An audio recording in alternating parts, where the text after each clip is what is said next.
बहनी हम है लव मैरिज वाले पतो, मतलब आपन दुल्हा अपने मन से रहे। जब शादी नहीं भर रही ना तब ऐसा लागत रहा बस हमारी जिंदगी में ये मिल जाए और हमें कुछ न चाहे जिंदगी में, हम दोनों जने एकदम जिंदगी भर खुशी खुशी रहा चाहे।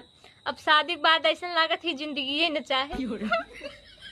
सबके लागत दोनों परानी लव मैरिज के हैं, एकदम खुशी खुशी रहा थे, कभो लड़ाई झगड़ा ना होता। लड़ाई झगड़ा अमृतसर वाले में युद्ध होता, युद्ध और हमारे मुड़े टांडव करे थे ना, हम उनके मुड़े टांडव करी थे, बस केहू पता ना चले थे।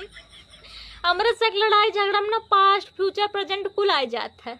इतना शादी से पहले ऐसा रहे, इतना शादी से पहले ऐसा रहे।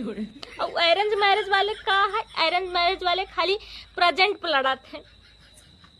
हम सहे ना वही घर में हमार झोटा पकड़ उपाल नहीं है, हम उनकर उपाल ले, हमार टांग पकड़ खींच ले, हम उनकर खींच ले, कुल हुई घर में हो जाता। लेकिन क्यों